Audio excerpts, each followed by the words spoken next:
बिस्मिल्लाहिर्रहमानिर्रहीम। अस्सलाम वालेकुम। आज हम इंट्रोडक्शन टू टेंसर और टेंसर की कुछ बेसिक्स पे बात करेंगे।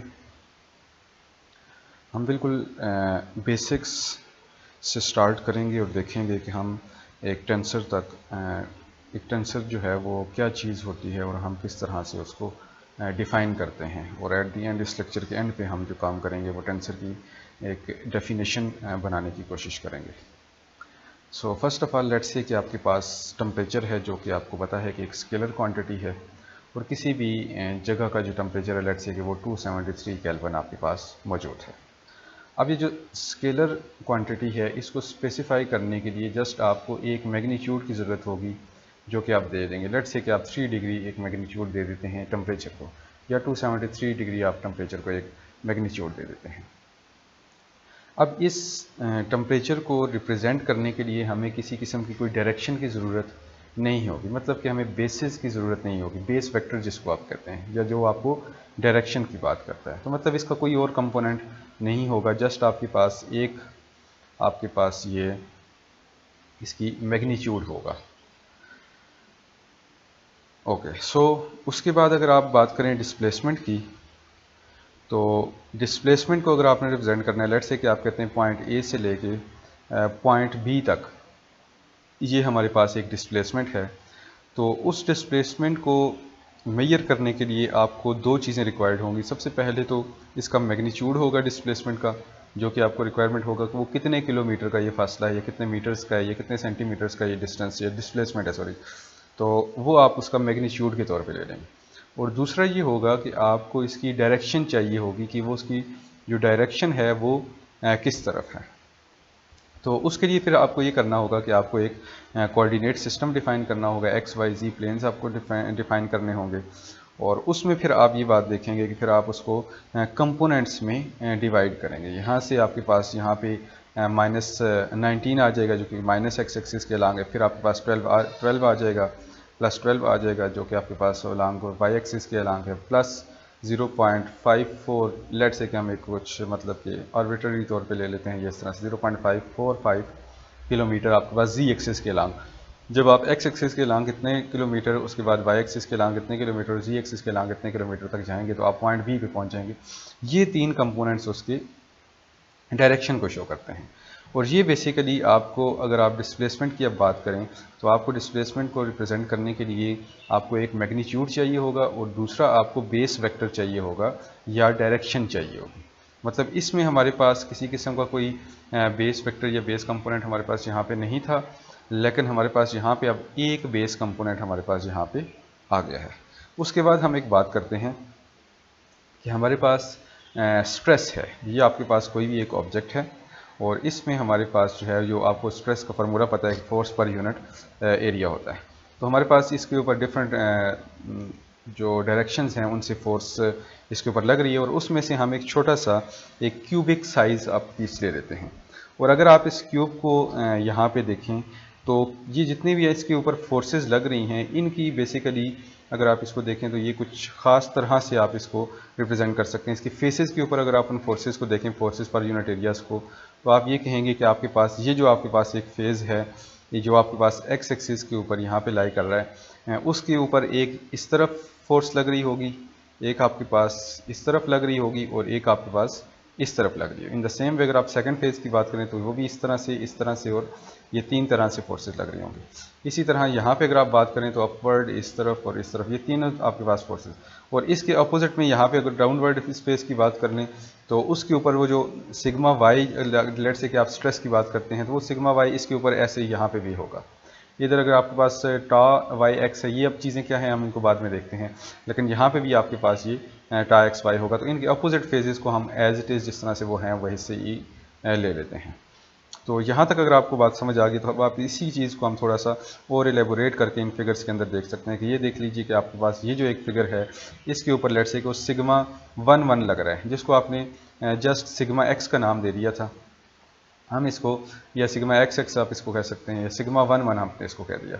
इसी तरह से इसी फेज़ के ऊपर जो दूसरी आपके पास फोर्स पर यूनिट एरिया लग रही है, या जिसको आप स्ट्रेस कहते हैं वो आपके पास इस तरह से है, इन दोनों फेसेस के ऊपर, इसको आप टा1 2 कहेंगे। इसी तरह से आप इसको आप टा1 3 कहेंगे। इसी तरह टा2 1 सिग्मा 2 2 ये जो आपके पास होगा, टा2 3 और इस तरह से ये आपके पास, और ये सब चीज़ें आपको।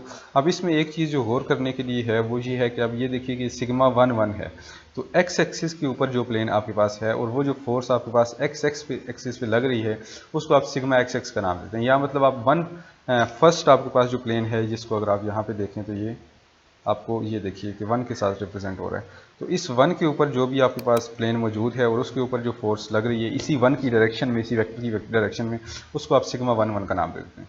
और इस 1 के ऊपर मौजूद प्लेन के ऊपर अगर आप दूसरे अतराफ से फोर्सेज लग रही हैं तो उनको आप क्या कहेंगे, टा1 2 कहेंगे। उस स्ट्रेसेस को सॉरी आप टा1 2 और इस तरह से कहेंगे। ओके, सो अगर इस चीज़ को अगर आपको समझ आ गई तो हम इसी को थोड़ा सा एलेबोरेट करके यहाँ पे हमने एक और क्लियर डायग्राम में हमने इसको देखा कि ये देखिए कि आपके पास यहाँ पे एक ये जो रेड कलर में फेस है इसके ऊपर जो आपके पास स्ट्रेस है वो सिग्मा वाई वाई है और इसके ऊपर सिग्मा वाई जी भी मौजूद है। मतलब कि आपके पास ये जो y है, y का मतलब है कि ये y एक्सिस पे ये आपके पास प्लेन है, ये फेस है, और ये जो z है, z एक्सिस के अलॉन्ग ये फोर्स है। In the same way sigma y x है, तो मतलब ये y आपके पास जो है ये y एक्सिस के अलॉन्ग वाली फोर्स है। और उसके बाद ये जो सॉरी ये y एक्सिस मतलब आपके पास ये जो y के ऊपर ये प्लेन पड़ा हुआ है और ये x है, x एक्सिस की तरफ आपके पास जो स्ट्रेस लग रही है। तो मतलब sigma y y, sigma y z and sigma y x. इसी सब चीज़ को अगर आप लिखना चाहें मैट्रिक्स की फॉर्म में तो आप कुछ इस तरह sigma x x, sigma x y, sigma y z, sigma y x, sigma y y, sigma y z. अब ये देखिए कि अगर आप इसको एलेबोरेट करें तो ये देखिए sigma is equal to sigma i j. तो sigma is equal to sigma i j का मतलब ये कि आपके पास ये जो आई है, मतलब ये जो आपके पास यहाँ पे एक्स है, यहाँ पे वाई है, यहाँ पे जी है, तो ये जो आई है जो फर्स्ट कंपोनेंट है ये ओरिएंटेशन ऑफ सरफेस को रिप्रेजेंट कर रहा है, ये आपके पास सरफेस की रिप्रेजेंटेशन है। इन द सेम वे जो सेकंड है डायरेक्शन ऑफ फोर्स को रिप्रेजेंट कर रहा है, तो दूसरा वाला जो है ये आपके पास डायरेक्शन ऑफ फोर्स को रिप्रेजेंट कर रहा है। तो अब आप अगर देखें तो इस स्ट्रेस को रिप्रेजेंट करने के लिए आपको दो चीज़ों की रिक्वायरमेंट है। एक तो ये किस फेज़ के ऊपर लग रही है और दूसरी ये कि फोर्स लग कितनी रही है। तो अब अगर आप इसको इस मैट्रिक्स को देखें तो इसका मतलब ये होगा कि ये आपके पास 9 कंपोनेंट्स हैं स्ट्रेस के। स्ट्रेस जो है उसके 9 कंपोनेंट होते हैं और हर कंपोनेंट जो है वो आपके पास दो चीज़ों के साथ या दो आपके पास जो क्वांटिटीज़ होंगी उनको रिप्रेजेंट कर रहा होगा। अगर वो दो क्वांटिटीज़ मिलेंगी तो तभी ही हम स्ट्रेस के बारे में इंफॉर्मेशन ले सकते हैं, उसके अलावा हम इसकी इंफॉर्मेशन नहीं ले सकते। मतलब आपको ये बात पता होनी चाहिए कि आपके पास सरफेस कौन सी है या आपके पास फेस कौन सा है इस क्यूब का, और दूसरा ये कि वो जो फोर्स है वो किस डायरेक्शन में लग रही है। ये दो चीज़ें अगर आपके पास होंगी तो उस केस में आपको ईजीली, बल्कि उसी ही केस में आप स्ट्रेस के बारे में इंफॉर्मेशन ले सकते हैं। तो अब अगर हम बात करें तो इस स्ट्रेस को रिप्रेजेंट करने के लिए आपको दो बेस वेक्टर्स की ज़रूरत होती है। तो इसका मतलब ये हुआ कि आपके पास ये जो स्ट्रेस है ये रैंक 2 टेंसर है। अगर आप बात करें अपनी फोर्स की तो फोर्स को रिप्रेजेंट करने के लिए एक कंपोनेंट जो है डायरेक्शन का ज़रूरत होता है, तो वो उस वजह से अगर आप बात करें तो आप कहेंगे कि आपके पास जो वेक्टर्स हैं वो रैंक 1 टेंसर हैं। इसी तरह से अगर आप स्केलर की बात करें तो किसी किस्म के बेस वेक्टर की आपको ज़रूरत नहीं होती, तो आप ये कह देंगे scalar is a tensor of rank 0। तो इस तरह से आप इसके रैंक की बात करते हैं टेंसर की। मतलब कि आपके पास ये जो टेम्परेचर है ये भी एक टेंसर है लेकिन ये रैंक 0 का टेंसर है। डिस्प्लेसमेंट भी टेंसर है लेकिन ये सॉरी वेक्टर जो है वो भी टेंसर है लेकिन वो रैंक 1 टेंसर है। इसी तरह स्ट्रेस जो है ये रैंक 2 टेंसर है हमारे पास। अब अगर आप बात करें नेक्स्ट में तो आप एक रैंक 3 टेंसर भी रिप्रेजेंट कर सकते हैं। तो अगर आप उससे पहले रैंक ऑफ टेंसर की डेफिनेशन हम कर लेते हैं। Rank of tensor is the number of base vectors needed to fully specify a component of tensor. मतलब किसी टेंसर को कितने बेस वेक्टर की ज़रूरत होती है फुली एक्सप्रेस करने के लिए, उसे हम रैंक ऑफ दी टेंसर कहेंगे। अब यहाँ पे हमें दो वेक्टर्स की ज़रूरत है, एक एरिया वेक्टर की और दूसरी फोर्स वेक्टर की। तो हमने उसको यहाँ पे बात कर ली। इन द सेम वे हमारे पास यहाँ पे सिर्फ हमें एक डिस्प्लेसमेंट वेक्टर की ज़रूरत थी और हमें यहाँ पे किसी और वेक्टर की ज़रूरत नहीं थी, लिहाजा हम इस तरह से हम इनकी टेंसर के रैंक्स को डिफाइन करते हैं। उसके बाद अगर आप बात करें रैंक 3 टेंसर की, तो रैंक 3 टेंसर हमने यहाँ पे एक मैट्रिक्स बनाया जो कि आपके पास 2 डायमेंशनल अरे है, नंबर्स की हम कह सकते हैं, और उसके बाद आपके पास यहाँ पे ये देखिए कि इसको 3 डायमेंशनल अरे हो जाएगी। तो each component is specified by 3 base vectors and there are 3 की पावर 3 इज इक्वल 27 कंपोनेंट्स। अब आपके पास यहाँ पे 3 पावर 3 आपके पास ये 27 कंपोनेंट्स इस चीज़ के बनते हैं। हम आगे चलते हैं। अब हम इस सारी चीज़ को करने के बाद डेफिनेशन करते हैं टेंसर की। टेंसर की डेफिनेशन हमारे पास क्या होगी? इन m dimensional space tensor of rank n is a mathematical object that has an n indices, m power n components and obey certain transformation rule। मतलब कि अगर आपके पास एक m डायमेंशनल स्पेस मौजूद है तो उसके अंदर आपका जो रैंक n है, जो रैंक n का टेंसर होगा, इज़ अ मैथमेटिकल ऑब्जेक्ट, वो एक मैथमेटिकल ऑब्जेक्ट होगा जिसकी n इंडिसेस होंगी। सबसे पहली बात कि उसकी n इंडिसेस होंगी और m पावर n कंपोनेंट्स होंगे, दूसरी चीज़। और तीसरी चीज़ ये है कि वो कुछ ट्रांसफॉर्मेशन रूल्स को फॉलो कर रहा होगा। वो क्या होंगे वो इंशाल्लाह हम नेक्स्ट आगे यहाँ पे देख लेते हैं। सो सबसे पहले हम आते हैं n इंडिसेस की बात हम करते हैं। तो यहाँ पे आप देख सकते हैं कि ये हमारे पास ये i और j ये आपके पास इंडिसेस हैं, इसकी 2 इंडिसेस हैं। और अब अगर हम बात करें तो उसके बाद आपके पास आता है m डायमेंशनल स्पेस।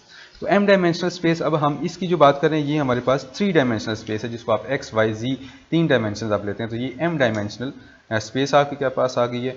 और इसके जो कंपोनेंट्स हैं उनकी तादाद जो है, सॉरी, इसके जो इंडिसेस हैं वो हमारे पास 2 हैं।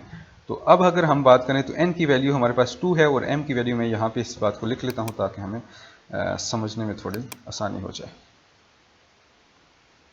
सो यहाँ पे अगर आप इसको देख लें तो आपके पास इसकी डेफिनेशन के मुताबिक अगर हम यहाँ पे आ जाएं तो इसमें जो n है, जो नंबर ऑफ़ इंडिसेस हैं, उनकी जो तादाद है वो हमारे पास है 2। और इसमें जो हमारे पास m डायमेंशनल जिसकी हम बात करते हैं, तो m डायमेंशनल स्पेस से हमारे पास जो है 3D यूनिवर्स मौजूद है, तो m की हम वैल्यू लेते हैं 3। तो अब इस केस में अगर आप देखें तो आप indices m power n components, तो अब हम यहाँ पे देखेंगे कि इसके कंपोनेंट्स कितने बनते हैं इसके। तो अब आप ये देख सकते हैं कि m 3 की पावर 2, मतलब कि जिसको आप कहते हैं m पावर n, तो ये आपके पास हो जाएगा 3 पावर 2 और ये आपके पास जो हो जाएगा 3 3 सर 9। तो अब आप ये देख सकते हैं कि ये जो रैंक 2 टेंसर है इसके हमारे पास 9 कंपोनेंट्स यहाँ पे मौजूद हैं। इसी तरह से अगर आप यहाँ पे आ जाएं तो हमारे पास स्पेस तो वही 3 डायमेंशनल स्पेस है। तो हमारे पास जो 3 डायमेंशनल स्पेस है, m की वैल्यू हमारे पास 3 है और आपके पास जिसके जो इंडेक्सेस हैं वो आपके पास ये देखिए कि i, j या k एक एक जो है आपके पास इंडेक्स है।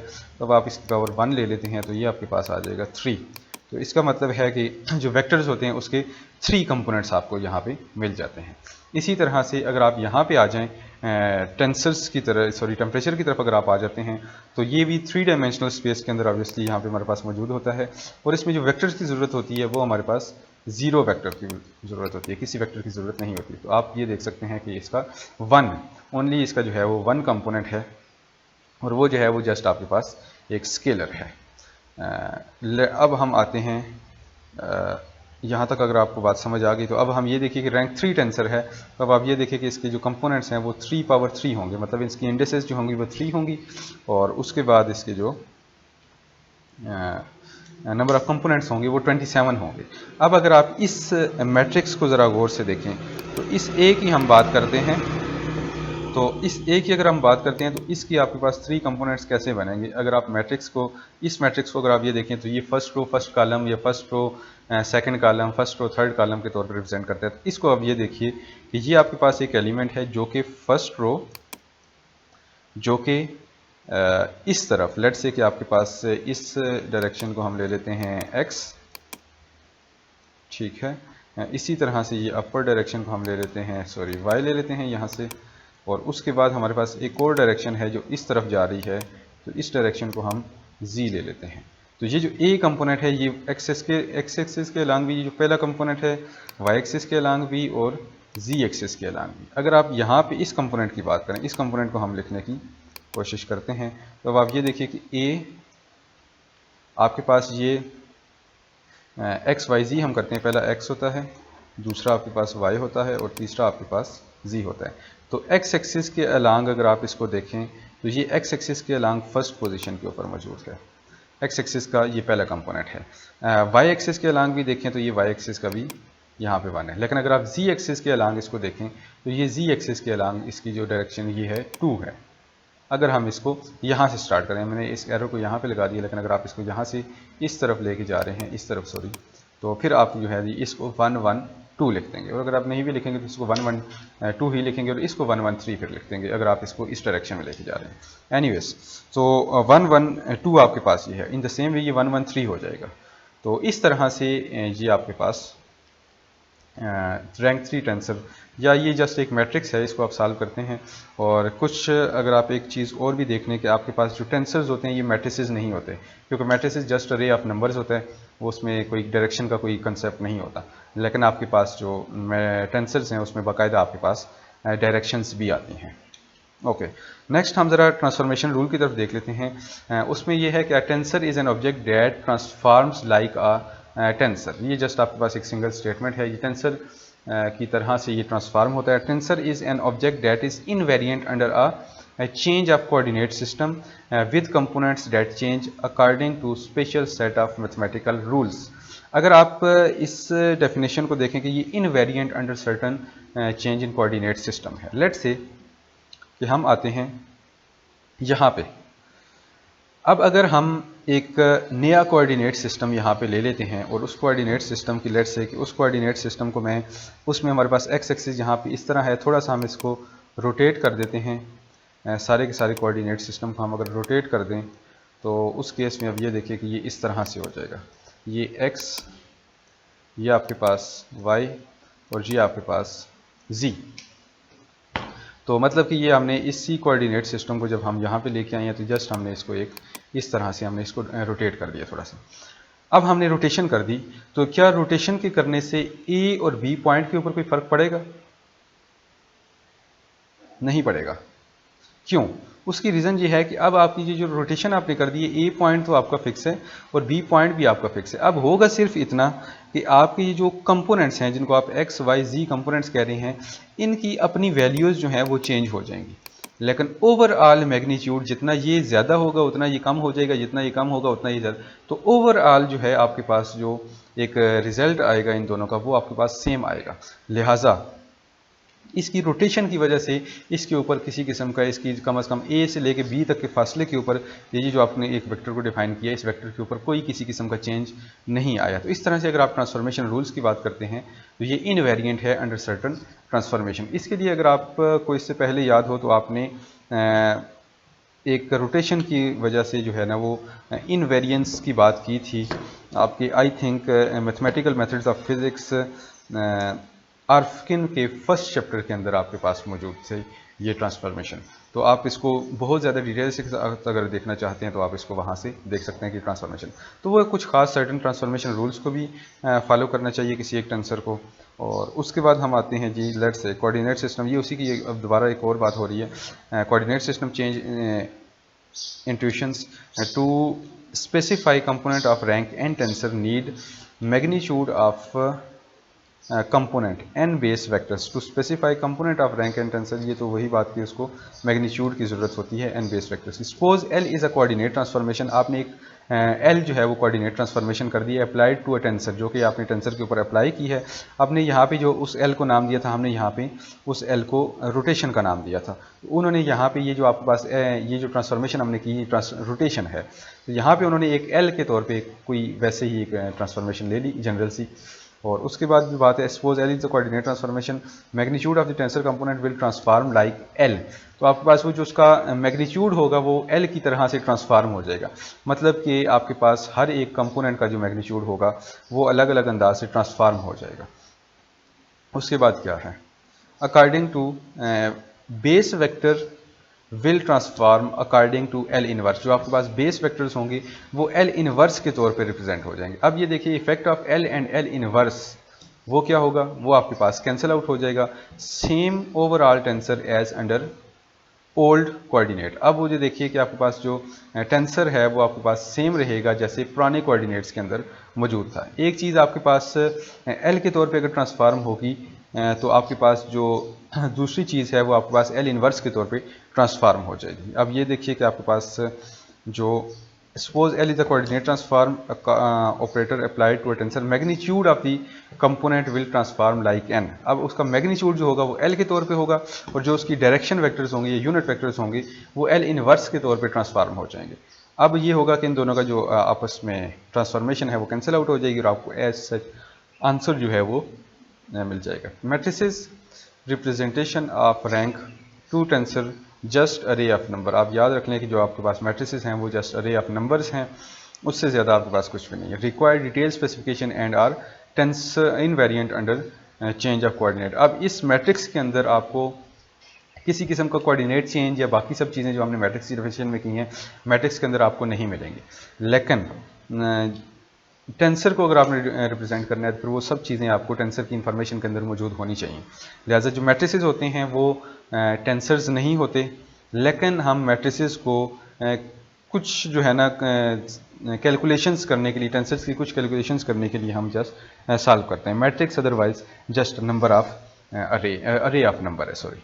सो उसके बाद आपके पास एक छोटी सी आपको असाइनमेंट है आपके लिए, और वो असाइनमेंट ये है कि आपने एटलीस्ट 20 एग्जाम्पल्स ऑफ टेंसर्स ये आपने ढूंढनी है और ये आपने लिखनी है। 20 एग्जाम्पल्स लिखनी है टेंसर्स की, टेंसर क्वांटिटी आपने जस्ट उन क्वांटिटीज़ के नाम लिख देने हैं।